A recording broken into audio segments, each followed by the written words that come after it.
بسم اللہ الرحمن الرحیم۔ ایک ساتھ انصاف برسہ برس کی عبادت سے بہتر ہے۔ وہ شخص بے دین ہے جس میں دیانتداری نہیں۔ وہ شخص بھی بے دین ہے جس میں عہد کی پابندی نہیں۔ جو لوگ میاں ناروی اختیار کرتے ہیں کسی کے محتاج نہیں ہوتے۔ بری مجلس سے احتراز کرو۔ انسان کی سمجھداری یہ ہے کہ وہ کفایت شعار ہو۔ غلی کو روک کر بیچنے والا ملعون ہے۔ مکر، دھوکہ اور خیانت کرنے والا دوزخ میں جائے گا۔ عورتوں میں سب سے اچھی عورت وہ ہے جسے اس کا شوہر دیکھے تو خوش ہو جائے۔ اللہ کو ماننے کے بعد بہترین دانائی انسانوں سے محبت کرنا ہے۔ بلند ہمتی ایمان کی علامت ہے۔ خدا بلند امور کو پسند، اونچے کاموں کو ناپسند کرتا ہے۔ دولت مند پر حسد نہ کرو۔ دولت کی لذتیں پانی و عارضی ہیں۔ خدا کے نزدیک بہترین دوست وہ ہے جو اپنے دوست کا خیرخواہ ہو۔ جو شخص عیب جوئی کرتا ہے اور لوگوں پر آوازیں کستا ہے اس کے لیے بڑی تباہی ہے۔ جو کوئی اللہ پر توکل رکھے گا اللہ اس کے لیے کافی ہوگا۔ سب سے زیادہ نیکی اپنے دوستوں اور ہم نشینوں کی عزت کرنا ہے۔ امانت سے رزق بڑھتا ہے، خیانت سے افلاس لازم آتا ہے۔ سادگی ایمان کی علامت ہے۔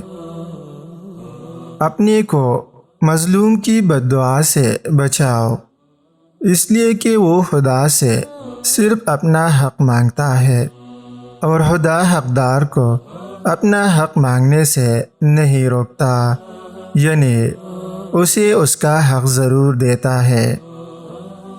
وہ شخص کامل مومن نہیں ہو سکتا جو خود تو سیر ہو کر کھائے لیکن اس کا ہمسایہ بھوکا رہے۔ نیکی حسن خلق کا نام ہے اور گناہ وہ ہے جو تیرے دل میں خلش پیدا کرے اور تو اس امر کو برا سمجھے کہ لوگ اس سے واقف ہو جائیں گے۔ حیا ایمان کی ایک شاخ ہے۔ جو شخص جھوٹی قسم کھائے اپنا ٹھکانہ جہنم میں بنائے۔ تم میں سے اچھے لوگ وہی ہیں جو اپنی بیویوں کے ساتھ اچھا سلوک کرتے ہیں۔ دولت خرچ کرتے رہو، رکو مت، ورنہ ہو سکتا ہے کہ خدا بھی دولت کے دروازے تم پر بند کر دے گا۔ غنا مال و دولت کی زیادتی پر موقوف نہیں، حقیقی غنا دل کا غنا ہے۔ جہل سے بڑھ کر کوئی غریبی نہیں، عقل سے بڑھ کر کوئی دولت نہیں، بخشت سے بڑھ کر کوئی نیکبخت نہیں۔ اللہ فساد کو پسند نہیں کرتا، اس لیے زمین پر فساد نہ کرو۔ وہ شخص مسلمان نہیں جو اپنا پیٹ بھرے اور اس کا پڑوسی بھوکا مرے۔ صحیح گناہگار اللہ کے نزدیک بخیل عابد سے بہتر ہے۔ سردار بننے سے پہلے علم حاصل کرو۔ تمام بری خصلتوں میں سب سے بڑی دو خصلتیں ہیں اور وہ ہے انتہائی بخل اور انتہائی بزدلی۔ جس طرح اللہ نے تم پر احسان کیا ہے اس طرح تم بھی لوگوں پر احسان کرو۔ جو خدا اور روز محشر پر یقین رکھتا ہے اسے کہہ دو پڑوسی کا خیال رکھے اور اس کی تکریم کرے۔ نیکی اور پرہیزگاری میں ایک دوسرے کی مدد کرو اور برائی اور سرکشی میں کسی کا ساتھ نہ دو۔ میں اسی شخص سے متعلق بتا دوں جس پر دوزخ کی آگ حرام ہے۔ یہ وہ شخص ہے جو نرم مزاج، نرم خو ہو۔ مومن اپنی خوش خلقی کے ذریعے رات کو عبادت کرنے والے اور دن کو روزہ رکھنے والے شخص کا درجہ حاصل کر لیتا ہے۔ پیاس خدا کا دوست ہے۔ وہ شخص بی دین ہے جس میں دیانتداری نہیں ہے، اور اس شخص میں ایمان نہیں ہے جو عہد کا پابند نہیں ہے۔ جب تجھے نیکی کر کے خوشی ہو اور برائی کر کے پچھتاوا تو مومن ہے۔ خاموشی بہت بڑی حکمت عملی ہے۔ جہالت افلاس کی بدترین قسم ہے۔ مجھے رمضان کے روزے رکھنے سے اور مسجد حرام میں اعتکاف بیٹھنے سے یہ چیز زیادہ عزیز ہے کہ میں بوقتی ضرورت اپنی بھائی کی مدد کروں۔ تمہارا اپنی بھائی سے ملتے وقت مسکرا دینا بھی صدقہ ہے۔ اچھی بات کہنا اور برائی سے روکنا بھی صدقہ ہے۔ بھٹکی ہوئی کو راہ دکھانا بھی صدقہ ہے۔ مہد سے لحد تک علم حاصل کرتے رہو۔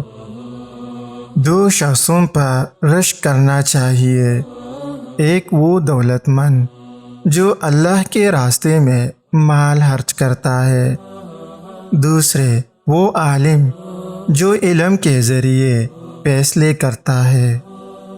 تو اور تیرا مال تیرے باپ کا ہے۔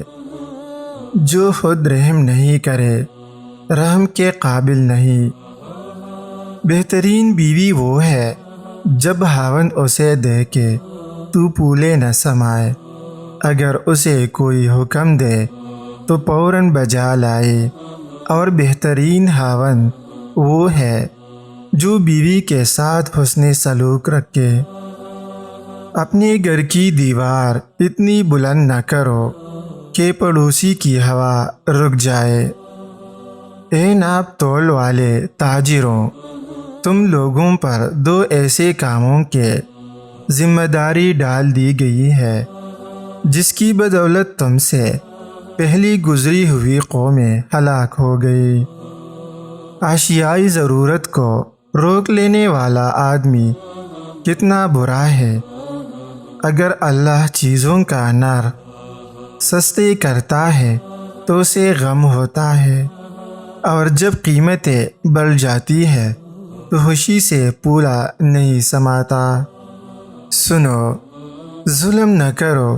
کسی آدمی کا مال اس وقت تک تمہارے لیے جائز نہیں جب تک صاحب مال تمہیں خود راضی خوشی نہ دے دے۔ بعض لوگ ایسے ہیں کہ 60 سال تک اللہ تعالیٰ کی عبادت اطاعت میں لگے رہتے ہیں، لیکن مرنے کا وقت آتا ہے تو وصیت کے ذریعے وارثوں کو نقصان پہنچا دیتے ہیں، چنانچہ وہ جہنم کے سزاوار ہو جاتے ہیں۔ تیرا مال بجزے اس کے کیا ہے جو تو نے کہا کر پناہ کر دیا، پہن کر بوسیدہ کر دیا، یا صدقہ و خیرات دے کر آگے بیچ دیا۔ جو شخص اپنے وارث کو میراث سے محروم کرے گا، اللہ تعالیٰ قیامت کے دن اسے جنت کی میراث سے محروم کرے گا۔ اپنے بھائی کی مصیبت پر خوشی کا اظہار نہ کرو، ورنہ اللہ اس پر رحم فرمائے گا اور تمہیں مصیبت میں مبتلا کر دے گا۔ تم قیامت کے دن بدترین آدمی اس شخص کو پاؤ گے جو دنیا میں 2 چہرے رکھتا تھا، کچھ لوگوں سے ایک چہرے کے ساتھ ملتا تھا اور کچھ لوگوں سے دوسرے چہرے کے ساتھ۔ منافق کو اپنا سردار مت کہو، ایسا کہو گے تو اپنے رب کو ناراض کر لو گے۔ قیامت کے دن بدترین حالت اس شخص کی ہوگی جس نے دوسروں کی دنیا بنانے کی خاطر اپنی آخرت برباد کر ڈالی۔ عصبیت یہ ہے کہ آدمی ظلم کے معاملے میں اپنی قوم کا ساتھ دے۔ جب کوئی مسلمان درخت لگاتا ہے اور اس درخت سے انسان چوپائے اور پرندے پھل وغیرہ کھاتے ہیں تو یہ اس کے لیے قیامت تک صدقہ جاریہ بن جاتا ہے۔